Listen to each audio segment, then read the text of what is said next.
The main character of the series, the strongest sage with the weakest crest, is the reincarnated version of Gaius the Sage, a legendary sorcerer. He also happens to be the strongest sage in the world in a magical world, where all mages are born with the one of four crests that determine their magical abilities, creation power, rapid firing, and close combat. Gaius has achieved the highest possible level in his crest creation, and is the strongest sage ever, but he is dissatisfied, because he thinks he could be even more powerful if he had the fourth crest of close combat, because it's impossible for a person to change the crest they were born with. Gaius decides to be reincarnated with the fourth crest thousands of years later. That's taking crazy to a whole new level if you ask me.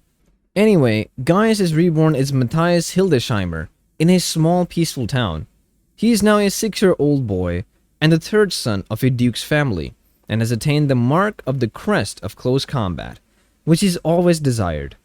At the age of 12, Matthias goes to the capital to take the entrance test to enroll at the second academy, and overhears a girl named Elma Lapucius yelling at a blacksmith inside a weapon shop. He enters the shop to see that Elma's friend's magical sword had been broken when she was trying to protect Elma from a monster. Elma feels really guilty about it and wants to get it fixed, because the second academy's entrance exam is the next day, but the blacksmith doesn't know how to enchant a sword with magic and refuses to help her. Sensing her desperation, Matthias declares that he can handle the enchantment if the blacksmith makes the sword. The blacksmith finds it hard to believe that someone with a fourth crest can claim to pull off such a feat, because for thousands of years, the most powerful crest of close combat has been considered the weakest, and is now known as the crest of failure. Regardless, Elma is optimistic, and lends Matthias the Magistone to infuse with the sword while waiting for the blacksmith to forge the sword. Her friend Lurie Bendroth enters the shop, and lo and behold, both she and Matthias immediately fancy each other. The blacksmith finishes crafting the sword, and Matthias sets it down on the table. He takes the Magistone, and with just a simple touch of the sword, enchants it with enhanced fortitude and sundersteel to make it sturdy and wide enough for Lurie to use it easily in combat.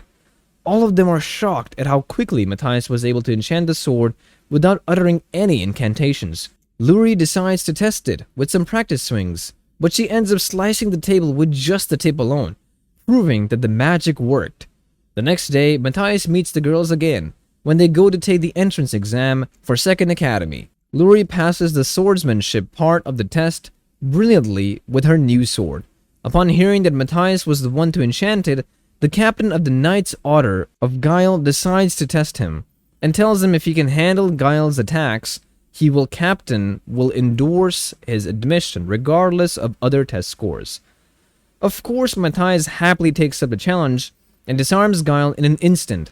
A flabbergasted captain surrenders and lets him pass on. Next is the casting test, for which each candidate has to hit 5 targets with 5 arrows. Now, incanted magic is a method that can be used by anyone to cast magic by the recitation of specific words. It is essentially an inferior method because it leaves the caster prone to attacks mid-chant, besides having a poor conversion rate of the caster's energy to the spell's power. However, for reasons Matthias doesn't understand, incanted magic is considered ideal for combat.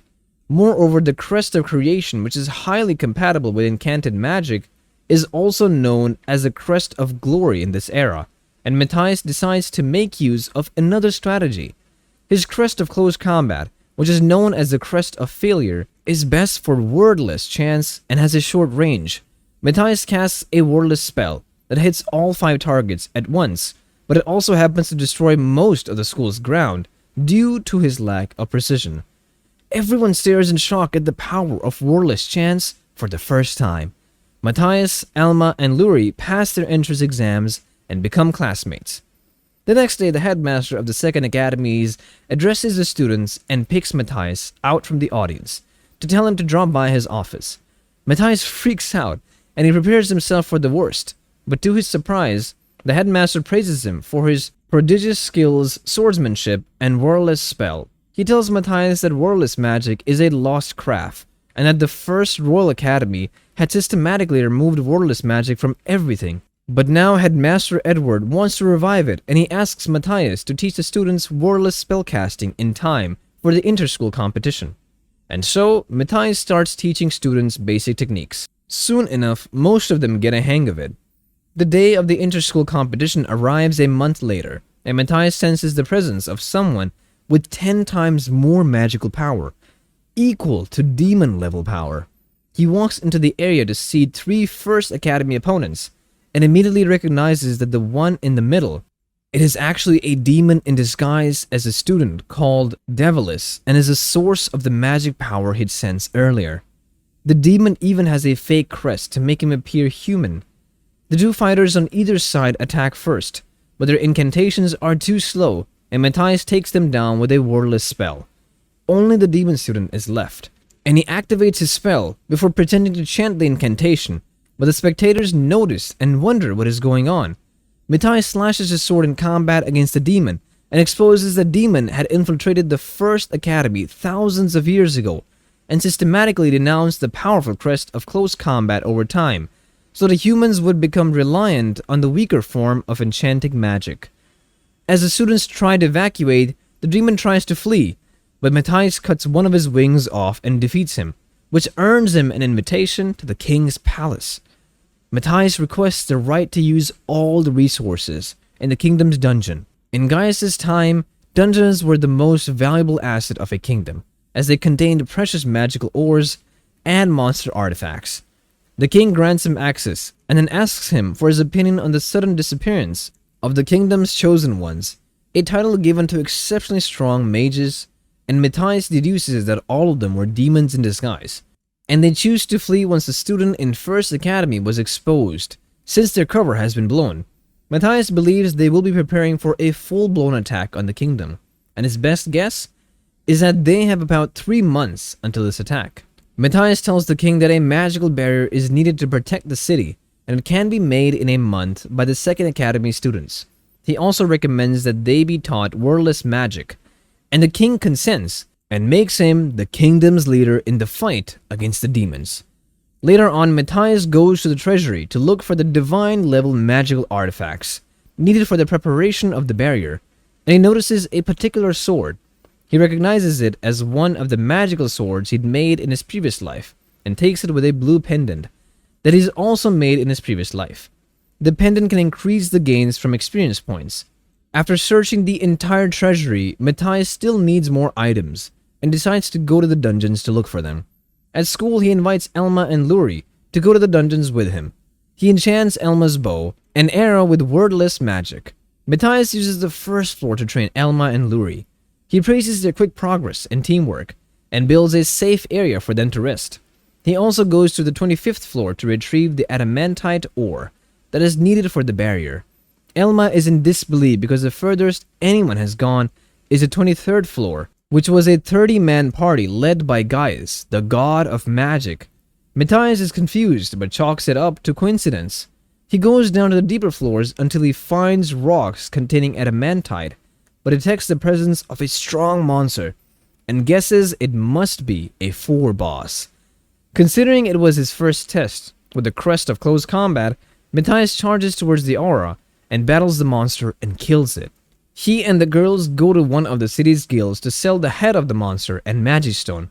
Even though the magic stone from the monster is bigger than any the city has seen, it's not big enough for Matthew's barrier. The guild gives him a massive fortune of 750 gold coins, which Matthias splits evenly among the 3 of them. While walking around town, Matthias senses 2 demons going towards the academy, and Elma and Luri attack them. After they defeat the demons the next day, the king invites the 3 to the palace. He grants their wishes in return for their brave deeds. Matthias asks for more dungeons again, while Elma and Luri accept money as a reward. Matthias then demands that the impostor in the courtroom reveal themselves. When nobody appears, he casts a spell on a spot in the ceiling, and a scream is heard, which the king recognizes as Erhard, a former chosen one. He explains that the demons had set up a magical interfere spell there, allowing them to spy on the courtroom from a long range. and it's even able to pinpoint the coordinates of their hideout in a village that the demons destroyed years ago. Matthias then decides to use a dragon called Iris, which he had fought in his previous life, to transport himself and the girls to the village, and negotiates with this dragon. Iris is the only one who knows Matthias' true identity after they are reunited, and decides to keep it a secret upon his request. She tells him that she can't fly anymore because of her tattered wings, and explains that after Gaius disappeared, one of the giant magical reactors in a human kingdom exploded, leading to other reactor explosions, which set humans back in the Stone Age, and this explains why humans have lost all their progress in magic. Matthias uses enchantment magic to heal the dragon's wings, and she takes her first flight in 5,000 years to transport him and the girls to the village, where they fight and defeat Erhard. They return to the academy with Iris in human form, so Matthias can request for her to become a student. The headmaster agrees to let Iris join as long as she passes the entrance exam with a score of 47 out of 50, and Iris has a really tough time.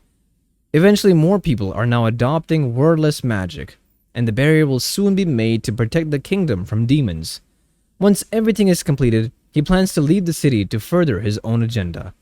On the day of the construction of the barrier, Matthias detects a large magical presence above the second academy and finds out a demon's plan to attack the academy using a teleportation technique called Majoron before the barrier is made. It attacks all the students with a powerful fire spell, but the students make a magical shield to defend themselves. Matthias finishes the barrier's preparation and single-handedly defeats all the demons. He then activates the barrier by putting the last Magistone in place. Now, a beautiful, iridescent dome surrounds the Kemim, protecting the people inside from danger. But their job isn't over yet, because the monsters summoned by the Dragon Vein Pillar have finally arrived near the kingdom, and the students must get rid of them before they attack the nearby villages. The students take care of the first wave of demons, but Matthias' team wipe out the second wave of the stronger demons. The final challenge is the Void Ear, a type of monster that grows by devouring other monsters. When they kill it, Matthias cuts its head off. Now that he has taken care of all the immediate threats to the kingdom, Matthias wishes to leave the academy to find more Dragon Vein pillars. The headmaster offers to keep him in the student records as a special scholarship student, so that he can use the school's help if he ever runs into trouble. He also extends the scholarship to Matthias' team when they decide to join him on his adventures. The four part ways with the academy, and their first destination is the Melchior dungeons, where Matthias is shocked to learn that an adventurous city had established itself above the dungeons since he disappeared. The city is almost empty when they arrive, and a magical lamppost lights up and gives out weird magic signatures. Matthias realizes it is powered directly by the Dragon Vein instead of the typical Magistone. A fruit vendor warns them to stay back, as they often explode and are responsible for several deaths in the city, and the same happens. He explained that they used to use Magistones before, but the current lord has prohibited their use in the city, as they are its most valuable export product. The Lord has also sent most of the adventurers to face a powerful monster, which is why the city looks so vacant. Matthias decides their first course of action should be to go to the guild, and sees a notice that says everyone who wants to go to the dungeons needs a permit. When they ask for permits at the guild, the receptionist advises against it, saying that all those who have permits essentially become the Lord's lapdogs and need to go on any dangerous missions he wishes. Unfazed, the party still asks for the permit. Before they can begin the application process, a woman frantically enters the guild and asks if anyone knows how to use healing magic, as a large number of adventurers have come back severely wounded. Matthias volunteers without hesitation, but the medics try to shoo him away because they can't afford to risk losing adventurers at the hands of a strange kid with the crest of failure. Matthias proves his worth by healing the most gravely injured adventurer, and then together they heal every adventurer there. The Lord dispatches a couple of thugs to take his team down, but Matthias detects them and uses a telepathy spell to tell the girls they are being tailed.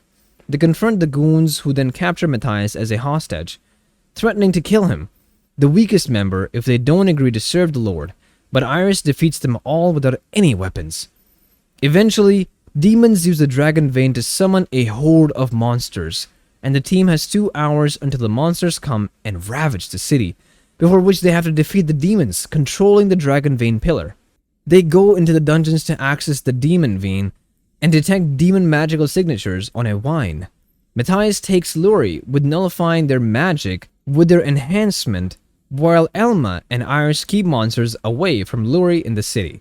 Matthias goes further down to face the demons, and the team is in constant telepathic communication throughout.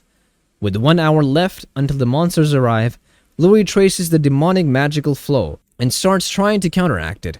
Matthias comes across a demon and uses telepathy to find out that a higher-up demon is giving him all the orders. He fights the demons, but it is much stronger than the ones he's dealt with so far. The controlling demon's voice tells the first demon to use range spells against Matthias, because his crest is specialized for close combat. Matthias telepathically tells Luri to prepare 2 casting circles for him. At the same time, the demons send multiple ranged attacks. The circle nullifies all the trap spells laid by the demons, and also cuts off communication spell that it was using to listen to the higher-up demon's voice. Matthias hears the higher-up speculating if he is Gauss reincarnated, which means it must be an ancient demon to know of Gauss. Matthias eventually beheads the demon, and Luri is also successful in neutralizing all the demonic tampering with the dragon vein pillar, which leads to the disappearance of the monsters attacking the city. Matthias tells his team about an ancient device that can read the Magistone and determine the location of the master demon, but it is located in the present-day Redenia Alliance, an alliance of kingdoms across the kingdom's border. He decides it would be easiest to cross the border with the king's help, so they decide to return to the capital. The team returns to the second academy campus to find that it is undergoing complete reconstruction. Matthias informs the headmaster of their intent to travel across the border and asks if the king will help them. The headmaster says he will relay the message and request to get the cooperation of the Redenia Alliance's guild to ensure things go smoothly. When the team arrives, it is greeted by an adventurer who is expecting them and gives them the king's message that all of them must pass the A-rank test, which is a mock fight with a proctor before going to the restricted region. The proctor of the exam allows Iris, Elma, and Luri to pass without fighting them, but insists on dueling Matthias, who is now known as a demon slayer. Matthias wins, of course, and the party departs for the restricted region, where they are greeted with more troubles that they overcome. Once in Folkia City, Luri and Matthews detect over 30 unique magical signatures. This is bad news, because it means the city is overrun by demi-demons, a special class of demons that can't use any special spells, but work together in groups using a shared conscience. Meanwhile, all the township looks like zombies walking around, like they're in a trance. The team sees a demon casting a thought paralysis spell on the town's people to make them work mindlessly in a factory. Matthias casts a counterspell on him and the girls, so they can pretend to be under the thought paralysis spell, and they enter the factory to investigate. What they see is shocking. The humans are being used to refine rankine magical, or a type of mineral that can be used to make explosives. A ton of pure rankine can eliminate an entire kingdom. Of course, Matthias and his team work their way to strategically overcome this new situation as well. The leader of the demons charges at Matthias, and it speaks in the same voice he had heard commanding the demon in the Melkia dungeon. The voice threatens to come after Matthias once he destroys the seal, and revives himself completely. After that, the demon's body disintegrates, and the people under the thought paralysis spell regain consciousness. Matthias and his team make it to the place where they have to get a device, but he doesn't tell them that he was the one who had made the device as Gauss thousands of years ago. The device is under a pyramid-like structure that can only be opened by enchanting it with a particular spell. Matthias unlocks it, prompting the pyramid to elevate and reveal an underground passage. The ancient device still lies in pristine condition, and Matthias uses it to analyze even the weakest of magical signatures. It is revealed that the demon behind all this is Zardius, and he is so powerful that even the mages back in Gauss's time couldn't eliminate him. He had to be magically sealed away, But now the seal is almost broken, and the team has no chance of defeating him at their current level. Soon enough, Zardius breaks the seal. Matthias gives Luri and Elma 2 Magistones to go and look for the sword that actually belonged to him in his past life, and the treasury, while he holds Zardius off with Iris' help. But he is overwhelmed by the demon's power. Meanwhile, the girls find the sword and try to get it to Matthias quickly, but they run into the weaker demon they had defeated earlier within the capital, and they are manipulated into losing the sword. Matthias has almost run out of magical energy and contemplates if he should use the last bit of his power to reincarnate again in the next era, when Zardius' power will have been weakened, but he couldn't bear the thought of leaving his friends behind to die. So he uses up his life energy to increase his magical power to hold out until he gets the sword. Same Second Academy student come to the rescue of the girls, and they finally throw the sword to Matthias. But Zardius stabs his heart and kills him. But Zardius doesn't know that the requirement for the sword's activation is the wielder's death. Once it is activated, the sword revives the wielder and infuses them with tremendous magical energy. A freshly empowered Matthias delivers a lethal blow to Zardius, turning him into ash and saving the world. Peace returns to humans all over the world, and Elma, Luri, Iris, and Matthias have a joyful reunion. Having exhausted their magical energy, Matthias returns to Second Academy as a student until his energy is replenished. The kings reward him with everything they want. Iris' reward is a whole lot of food. Matthias gives Luri a beautiful pendant that he has made out of scrap metal and jewels he bought from his shop, and he spends the rest of his reincarnated life leveling up his crest of close combat and going on many more adventures in Sea Hill with his amazing friend, and lives up to his title of the strongest sage of the time.